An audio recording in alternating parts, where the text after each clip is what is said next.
Ya, oh maunya yang kayak gitu. Ya enggak lah, di kekristenan hal-hal yang menjijikan seperti itu enggak ada.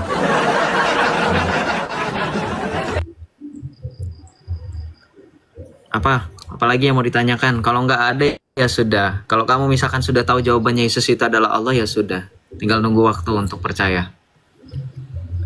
Yesus itu kan nabi kalau menurut kami mah. Kalau menurut kamu nabi ya sah-sah aja, tapi kan belum tentu benar sepenuhnya karena Yesus bukan sekedar nabi, dia adalah imam dan raja. Itu gelar Mesiasnya. Dia adalah Allah itu sendiri. Dalam kemanusiaan dan kedagingan dia adalah nabi, imam dan raja. Tetapi dalam kemanusiaannya dia adalah Allah itu sendiri. Kenapa? Ya prinsip dari Islam itu nabi yang diutus oleh Allah. Di mana? Di dalam Islam. Itu sih Bang. Di mana dalam Islam? Iya di mana? Isa itu mendapat gelar Ruhullah. Iya di mana? Kemudian dalilnya di mana? Diangkat oleh Allah kepada. Dalilnya di mana? Dalilnya di mana? Pada di dalam surat Al-Baqarah. Oh surah Al-Baqarah ayat berapa? Al-Baqarah ayat berapa? Saya nggak hafal Al-Quran. Al-Baqarah ayat berapa? Nggak hafal. Asbun ya? Asbun ya? Sesuai dengan doa kamu, asbun. Nah? Kok asal bunyi sih Al-Baqarah ayat berapa? Ayat berapa?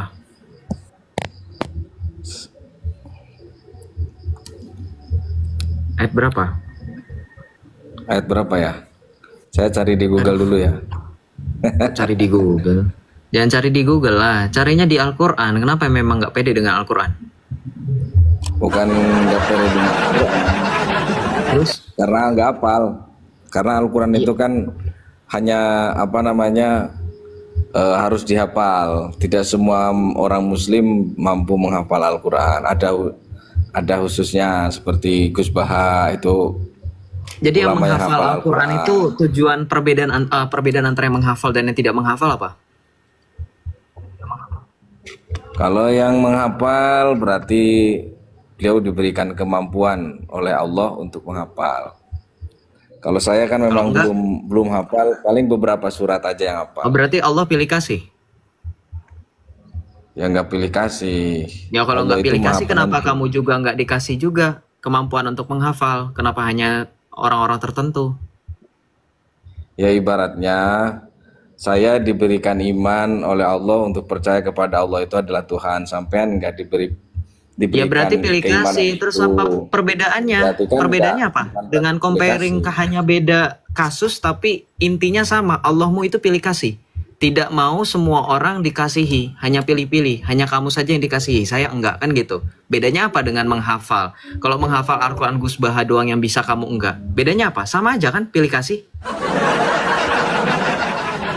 Kamu ngapain muter-muter? Beda antara kemampuan dan pilih kasih. Seperti kalau misalnya begini, mohon maaf, Keimanan itu kan kata Allah di dalam Al-Quran, innaka la tahdi man ahbabta walakin Allah yahdi may yasha. Ini Allah bisa itu, apal. Giran ayat yang tadi ditanya Al-Baqarah ayat berapa nggak apal, gimana sih? Iya, ada sebagian yang apal, ada yang enggak gitu loh Bang. Terus capek. Terserah deh, terus gimana? Apalagi yang mau kamu bicarakan? Yaitu antara tadi pilih kasih dengan antara kehendak itu kan berbeda sih Bang. Sama, apanya yang berbeda? Allah mengasihi itu kehendak Allah bukan? Ketetapan Allah bukan kalau Allah mau mengasihi? Iya, kehendak Allah. Usah berputar-putar. Ya udah kalau iya ngapain kamu berputar-putar? Aduh saya capek deh ngeladenin. Aduh, kamu yang... Coba buka dalam surah Al-Baqarah 7. Khatamallahu ala qulubihim wa ala sami'ihim wa ala absorihim gisyawatu dan seterusnya. Sekarang saya tanya sama kamu. Coba kamu buka sekarang Al-Baqarah 7. Hah? Ya, itu hafal kalau itu hafal. Ya hafal. Nah kalau itu artikan kalau misalkan hafal. Itu penafsiran untuk orang munafik yang telah ditutup oleh Allah hatinya. Bukan orang munafik, itu orang-orang kafir. Nggak ada orang munafik. Orang kafir itu mengenai orang-orang yang tidak menerima kebenaran Islam. Sesungguhnya Allah telah menutup hati dan telinga mereka. Ya beda kan, berarti bukan orang munafik, orang-orang kafir. Sekarang saya tanya, berarti itu ayat membuktikan bahwa yang menutup hati kami, menutup hati orang-orang Kristen, orang-orang selain Islam, tidak percaya dengan Islam, itu berarti Allah kan? Iya, kehendak Allah. Ya sudah, berarti kalau misalkan kami nggak mau menerima Islam, salah siapa? Salah Allah? Allah, jangan cengar-cengir, susah ya, sulit ya. Salah pengertiannya. Bukan salah Allah. Coba baca lagi Al-Baqarah ayat 7. Khatamallahu ala qulubihim wa ala samhim. Sesungguhnya Allah telah mengunci. Kalau Allah telah mengunci, kira-kira yang bisa buka siapa? Iya, yang bisa membuka Allah juga. Ya udah, berarti kalau misalkan sampai selamanya manusia terkunci hati dan pendengarannya, berarti salah siapa? Salah dirinya. Salah seorang yang tidak mau beriman. Ternyata kamu itu juru bicara Allah, kamu suka mengkambing hitamkan orang lain. Enggak, jangan memahami Al-Quran itu, Bang. Jangan satu ayat. Harus ada ya ayat sudah, lain. ayat mana ya jawabannya? Ayat mana? Ayat mana jawabannya? Udah nggak perlu lama-lama. Kamu kan mau mengikuti cara cara kami beriman. Kalau dalam Alkitab memang ayat itu berkelanjutan. Satu perikop, satu bab itu pasti nyambung. Betul nggak teman-teman? Setuju nggak? Kamu mau ngikutin cara yang kayak gitu? Kamu pikir Al-Quran kamu sama? Ya sudah, sekarang saya tantang kamu baca ayat ke-6, ayat ke-7, ayat ke-8 secara berurutan. Ada nggak jawabannya di situ? Silakan. Enggak, di ayat yang lain Allah. Ya nggak usah di ayat yang lain. Kita berbicara Al-Baqarah. Al-Baqarah ayat ke-7. Ini baru 7 ayat pertama dalam Al-Baqarah. Kecuali kalau di tengah-tengah, misalkan Al-Baqarah ayat 200 sekian, baru mungkin bisa jadi ada di surah Al-Maidah atau An-Nisa atau Ali Imran, misalkan, katakan Ali Imran paling tidak. Nah ini kan baru 7 ayat pertama. Harusnya paling nggak deket-deket situ jawabannya. Coba dicari dulu. Kamu itu kok nyerah banget sih, kayaknya kayak udah hopeless sama Al-Quran ya. Kalau ayat 7, 8, 9 itu kan di dalam Al-Baqarah ayat pertama sampai ayat ke-25 itu kan ada 3 golongan sih ya Bang ya. Yang pertama sifat orang-orang yang mukmin, yang Islam. Enggak, saya nggak lagi ngomongin sifat orang-orang Islam. Saya ngomongin Al-Baqarah ayat 7. Kita ngomongin tentang orang yang tidak menerima Islam, dikunci hatinya dan pendengarannya itu karena Allah. Kamu udah jawab.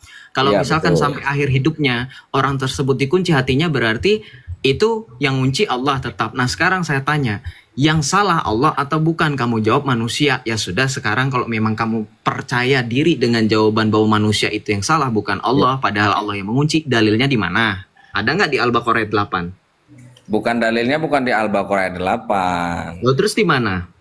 Di dalam ayat innallaha la yughayyiru ma biqaumin hatta yughayyiru ma bi tidaklah suatu kaum merubah nasibnya sendiri. Ya betul. Allahu Akbar. Sekarang kalau misalnya kita bermain pakai dalil itu, sekarang saya tanya, ketika suatu kaum merubah nasibnya, harus tetap dengan izin Allah nggak? Kalau misalkan bertolak belakang dengan kodratnya Allah, dengan ketetapannya Allah, bakal terjadi nggak? Terjadi. Itu dengan terjadi, berarti Allah kamu tidak mampu. Berarti Allah kamu tidak mampu. Kalau misalkan manusia merubah nasibnya, sementara nasibnya itu tidak sesuai dengan takdir yang Allah telah berikan jauh sebelum manusia diciptakan di Lauhul Mahfuz, berarti Allah kamu itu impoten dong, gak mampu. Mohon maaf, kamu mau bilang seperti itu ya? Ini yang harus dibedakan ini antara kalimat amrun dengan kalimat perintah ya. Kita nggak lagi ngomongin kalimat perintah, kita ngomongin iradahnya Allah, ketetapannya Allah, kehendaknya Allah. Sekarang saya tanya sama kamu. Iya.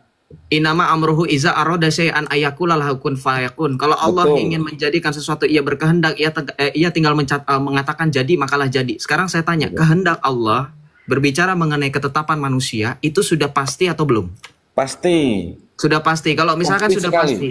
Sekarang sudah pasti, analoginya sederhana. Kamu kutip ayat yang tadi bunyinya, tidaklah suatu kaum dapat merubah nasibnya kecuali dari dirinya sendiri. Sekarang saya tanya, kalau Allah telah menetapkan orang Indonesia, mohon maaf ya, saya ambil contohnya bangsa kita sendiri. Bangsa Indonesia itu kaum miskin, kalau Allah telah mentakdirkan garis takdirnya itu, bisa nggak diubah? Bisa. Berarti takdir bisa diubah itu berarti Allah ternyata bisa dipengaruhi oleh manusia, iya? Bukan, takdir itu kan kebagi dua. Ada takdir mubram, ada takdir mubram dan takdir mu'allaq. Takdir yang bisa diubah dan takdir yang tidak bisa diubah. Kalau misalnya takdir yang diubah kalau tidak sesuai dengan kehendak Allah, kira-kira dapat bisa terjadi nggak? Innama amru idza arada syai'an. Saya ngomongin kalau misalkan Allah berbicara kun fayakun, kamu tetap miskin, berarti bisa berubah nggak? Ada jalannya. Ada jalannya. Kalau misalkan jalannya banyak tapi Allah tetap menakdirkan kamu tetap miskin, tetap Miskin terjadi gak? aja. Ya sudah itu, kenapa kamu muter-muter? Ampun Tuhan Yesus, sekarang kamu itu berada di lingkaran setan, mutar-mutar, bulat jawabannya. Mau kamu bilang ada jalannya, ya betul jalannya banyak, jalannya ke sana ke sini. Tapi kalau Allah kamu nyuruh balik, ya sudah balik kan gitu. Itu prinsip Islam, itu yang disebut dengan qadarullah. Pinter namanya. Sama prinsipnya. Tapi kenapa nggak beriman? Al-Baqarah. Hah? Iya, sebenarnya sampean itu udah memahami memaknai mana irodahnya Allah. Cuman kurang sedikit. Begini, irodahnya Allah itu gimana? Kan, irodahnya Allah itu sekarang saya tanya, Allah berkehendak bergantung pada makhluk gak? Enggak. Begini. Ya sudah, kalau kehendaknya Allah tidak bergantung kepada makhluk, kenapa dari penjelasan kamu yang muter-muter itu mau merujuk bahwa Allah itu bisa dipengaruhi oleh makhluk ketika makhluk mau berubah? Enggak. Ayo. Allah itu kan tidak memberikan perintah. Allah itu hanya memerintahkan kepada seseorang untuk beriman. Dan Allah melarang untuk orang lain untuk tidak beriman. Ya kan? Allah memerintahkan ya ayyuhalladzina amanu. Allah itu memerintahkan kepada seseorang untuk beriman. Wala tamutunna illa wa ya ayyuhallazina amanu apa? Wahai orang-orang beriman. Ya ayyuhallazina amanu itu bukan artinya wahai orang-orang segera beriman. Enggak. Ya ayyuhallazina amanu, wahai orang-orang beriman. Bukan itu artinya. Jadi di mana dalil Allah memerintahkan orang untuk beriman? Ya ayyuhalladzina amanu taqullaha haqqa tuqatih wala tamutunna illa wa antum muslimun. Janganlah kalian mati kecuali dalam keadaan muslim. Artinya itu kan perintah untuk selalu beriman, berislam. Wuduhulu silmi kafa. Itu Ali Imran ayat 102. Betul, pintar. Ali Imran 102. Ya ayyuhallazina amanu ittaqullaha haqqa tuqatih wa la tamutunna, yang tadi kamu bacakan. Sekarang saya tanya balik lagi. Kalau Allah memerintahkan wahai orang-orang beriman bertakwalah kepada Allah dengan sebenar-benarnya, dan orang itu adalah saya, ternyata saya telah dikunci hati dan pendengarannya sesuai dengan Al-Baqarah ayat 7. Khatamallahu ala qulubihim, berarti salah saya atau salah Allah? Salah sampean. Kok salah saya? Kok nggak baca dong, yang mengunci hati saya itu bukan saya. Gimana sih? Karena ini Mas, karena saya tampilkan lah biar teman-teman yang bang itu. Mas Joseph, Mas Ustadz Joseph itu kan sudah tahu, punya hidayah itu tahu, tetapi tidak diberikan taufik oleh Allah. Ya berarti Allah kan tetap salah Allah kan, karena nggak kasih taufik ke saya, bukan karena saya kan. Kalau Allah kasih taufik saya akan sampai udah tahu Islam. Sampean udah tahu Islam itu benar. Sampean udah tahu Nabi Isa itu nabi bukan Allah. Sampean udah tahu Muhammad itu nabi. Ya memang tapi Isa itu bukan siapa-siapa di dalam iman Kristen. Jadi gini Bang, jangan muter-muter, jangan ngomongin Nabi Isa dulu nih, ngomongin Allah ente. Yang harusnya jangan cuci tangan. Ngerti cuci tangan nggak? Ya lempar batu sembunyi tangan. Di sini tertulis dalam ayat ini, yang mengunci hati bukanlah manusia atau saya sendiri atau orang-orang yang murtad, tapi Allah sendiri yang telah mengunci hati, ya. Kemudian apalagi pendengaran dan juga penglihatan mereka ada penutup. Jadi kalau berbicara mengenai kami itu tidak mau menerima Islam, kami murtad dan seterusnya, berarti karena siapa? Karena Allah. Ya sudah, itu jawabannya. Karena baik bagaimanapun saya, misalkan saya sudah sholat tahajud, meminta petunjuk, sholat istiqoroh atau apapun itu, saya sudah sholat fardu, saya misalkan sudah bernazar apapun itu, dengan usaha saya, dengan berdoa setiap hari, ya muqallibal qulub wahai zat yang membulak-balikan hati, tetapkanlah hatiku pada pendirianmu dan seterusnya. Kalau misalkan pada akhirnya saya murtad, ya itu karena Al-Baqarah 7, Allah sendiri yang mengunci hati saya. Jadi Allah yang nggak mau saya selamat, ya sudah. Ya. Berarti Allah memberikan kehendak kepada Anda untuk tidak menerima Islam sebagai agama dan ya, untuk iya itu dia. Berarti Allah pilih kasih sesuai dengan topik kita. Sesuai dengan diskusi kita yang tadi. Allah itu pilih kasih. Kenapa? Karena pada akhirnya saya tidak diberikan kasih yang sama seperti kamu atau orang Islam lainnya tetap jadi Islam. Itu kan skenarionya Islam. Seperti Yesus tidak mengasihi orang-orang Muslim ya. Loh, kata siapa Yesus tidak mengasihi? Wah, salah kamu datang ke sini. Pilih kasih juga berarti sama. Salah nih. Sama, dikasihi, kita semua dikasihi oleh Tuhan Yesus, bahkan kamu dikasihi oleh Tuhan Yesus. Orang-orang tidak percaya dikasihi oleh Tuhan Yesus. Lihat di sini. Mengasihi bukan berarti membenarkan, ya. Sama seperti orang tua. Orang tua itu akan mendidik anaknya, tapi juga tegas didikan orang tua itu, ya kan? Nah, kita baca dalam Injil Matius bab 5 ayat 45. Kita baca di sini. Nih, Matius 5 ayat 45. Perhatikan, saya besarkan saja biar bisa dilihat. Pinggirin. Nah, nih, Matius 5 ayat 45. Kita baca di sini. Dengan demikian, kamu menjadi anak-anak Bapamu yang di sorga. Perhatikan, sebab Ia menerbitkan mataharinya bagi orang yang jahat maupun orang yang baik, dan menurunkan hujan bagi orang yang benar maupun orang yang tidak benar. Ayat 46, Yesus bilang apa? Apabila kamu mengasihi orang yang mengasihi kamu, apakah upahmu? Bukankah pemungut cukai juga berbuat demikian? Apabila kamu hanya memberi salam kepada saudara-saudaramu saja, apa lebihnya perbuatanmu? Bukankah bangsa-bangsa yang tidak mengenal Allah pun berbuat demikian? Karena itu haruslah kamu sempurna sama seperti Bapamu yang di surga sempurna. Itu Tuhan Yesus mengajarkan mengasihi semua orang tanpa pandang bulu. Kalau konteksnya itu sama aja, Allah juga sama.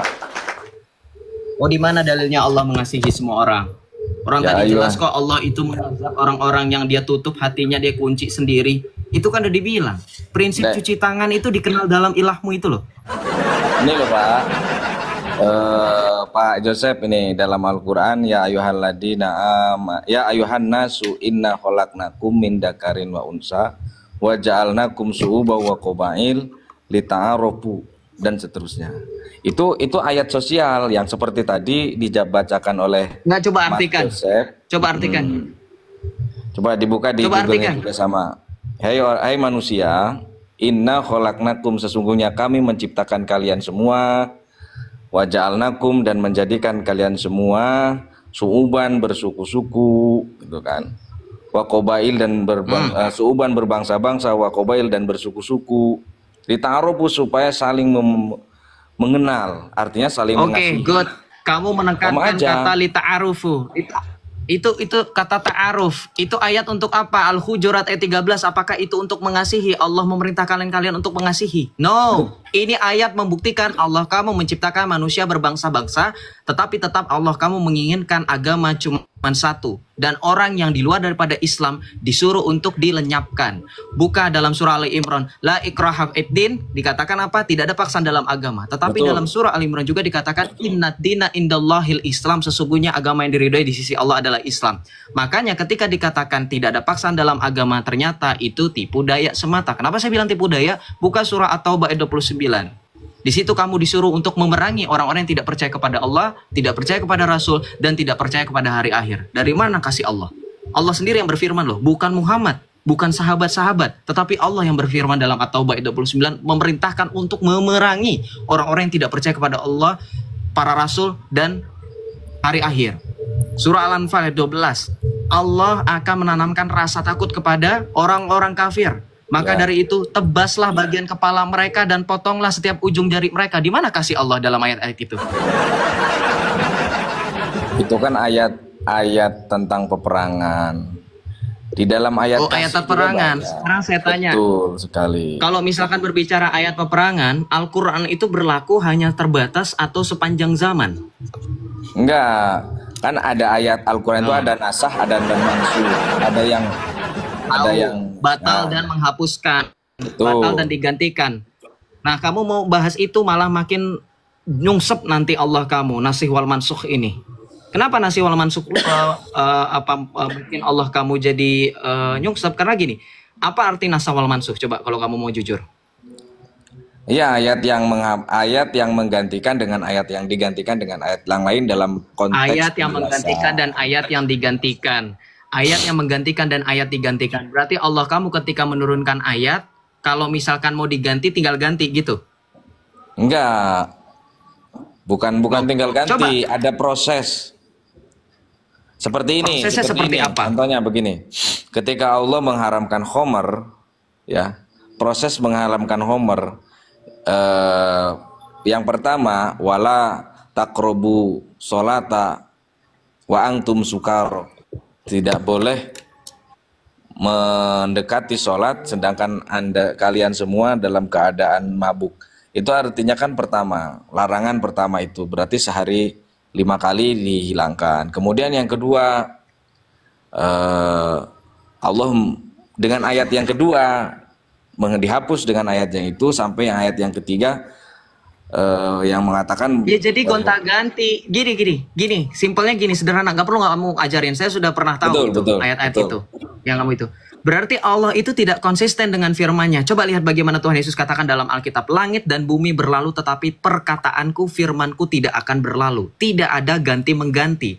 Kalau kamu mau pakai dalil nansah dan juga mansuh, nansah min ayatin au nunsiha, kamu buka Al-Baqarah 106. Betul. Ayat yang kami nasah atau batalkan, ya, manansah min ayatin au nunsiha na'ti bi khairim minha au mithliha dan seterusnya. Di situ dikatakan apa? Ayat yang kami nasahkan, batalkan atau kami jadikan manusia lupa. Bayangkan loh. Allah kamu ini udah 2 ayat dalam Al-Baqarah dalam surah yang sama. Itu begitu kejam dengan manusia. Yang pertama dia menutup hati dan pendengaran, yang kedua dia membuat manusia lupa dengan Al-Qur'an. Allah lo bilang, "Au nunsiha na'ti bi khairim minha au mithliha. Alam ta'lam anallaha ala kulli syai'in qadir." Atau kami jadikan manusia lupa padanya, pasti kami ganti dengan yang lebih baik atau yang sebanding dengannya. Kenapa Allah itu sama seperti mahasiswa tingkat akhir, suka revisi?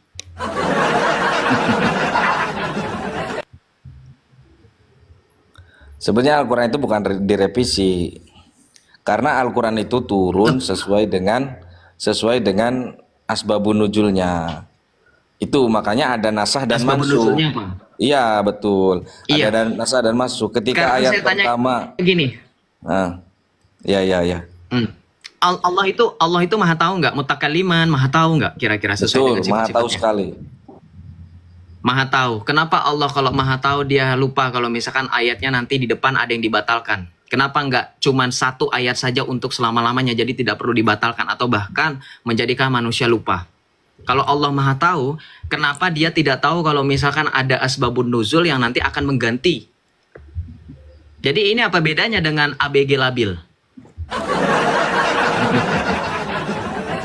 Jadi Allah itu, Pak Ustadz Yosef, Allah itu sedang mengajarkan kepada umatnya bahwa dalam hal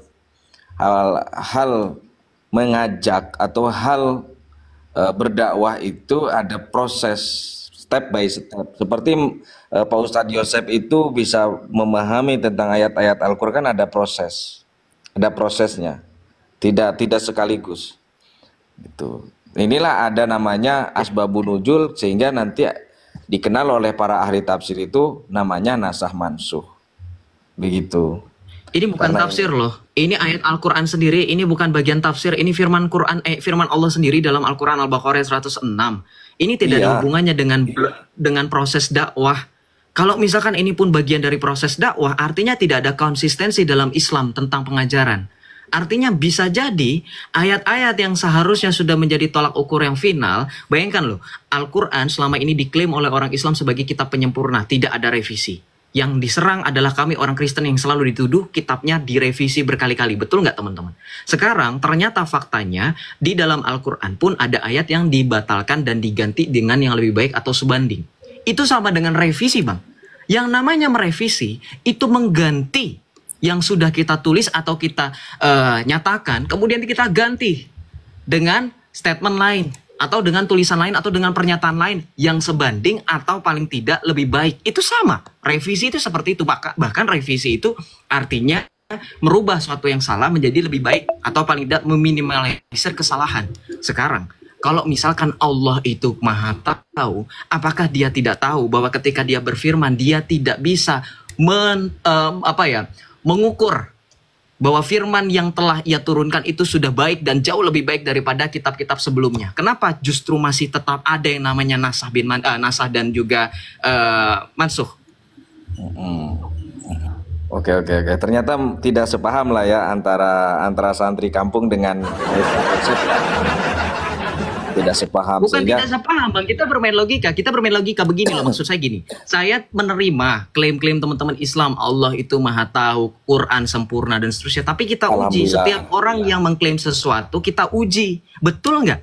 Kalau hanya asal klaim, saya rasa orang tidak waras di pinggir jalan pun suka ngeklaim, berbicara sendiri tanpa ada bukti. Sekarang kalau misalkan Islam mengklaim agama masuk akal, cerdas dan seterusnya, kenapa di ayat ini kamu sebagai santri, saya nggak tahu santri betulan atau bukan ya, atau hanya sekedar nama akun, kenapa tidak bisa membuktikan bahwa Allahmu itu sempurna tanpa cacat dan celah? Ketika di sini tertulis bahwa Allah itu menasakh atau mengganti atau membatalkan ayat kemudian menggantinya lebih baik, itu tidak jauh lebih rendah daripada mahasiswa yang sedang menyusun skripsi. Iya, tidak ubahnya, makanya di dalam Al-Quran itu kan ada proses ya, proses yang sering saya tadi katakan. Begitupun dalam kitab Pak Ustadz Joseph ya, kitab yang dipercaya oleh Pak Ustadz Joseph kan ada perjanjian lama, perjanjian baru dan seterusnya, itu kan sama aja, artinya ada pelajaran-pelajaran yang terus dikembangkan sesuai zamannya ketika itu terjadi kan begitu. Seperti muridnya Yesus yang pertama, yang kedua dan seterusnya. Begitupun Al-Quran yang langsung diturunkan oleh Allah kepada Nabi Muhammad. Nah, saya tanya, lebih sempurna Al-Quran atau lebih sempurna Kristen? Pada masa sebelum Al-Quran datang, yang sempurna itu ya Kristen. Tetapi ketika saya Islam tanya, itu, dari hati kamu yang sempurna sampai dengan detik ini Kristen atau Islam? Islam. Oh, puji Tuhan, Islam. haleluya. Roh Kudus berbicara Islam. atas kamu. Itu bukan keceplosan biasa. Kamu sudah mengakui Kristen sampai dengan detik ini sempurna. Enggak. Luar biasa, haleluya.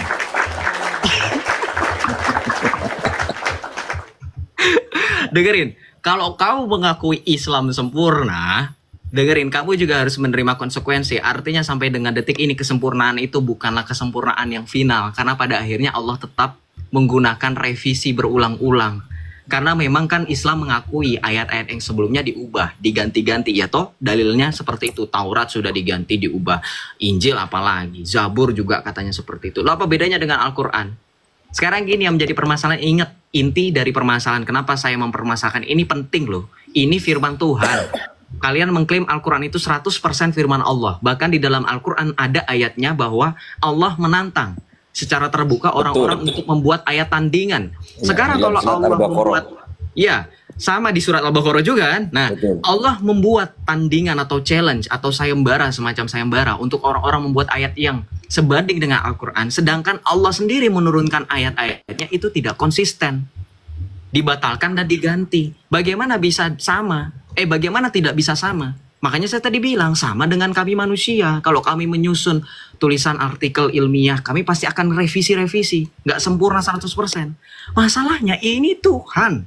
Maha sempurna, tidak ada cacat dan celah. Maha tahu.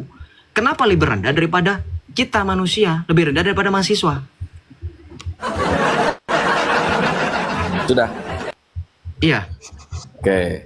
Kalau sudah, karena kita berbeda keyakinan, yang intinya tetap sampai alhamdulillah sudah mempelajari Al-Quran dengan baik. Saya rasa baik banget itu. Dan pemahaman udah bagus, tinggal dapat hidayahnya aja dari Allah, mudah-mudahan cepat dapat hidayah. Amin. Terima kasih. Ya udah. Oke, ini udah Isya di sini, udah salat Isya, izin turun bersama anak nasan di Lampung. Terima kasih, siap. Ustadz Joseph.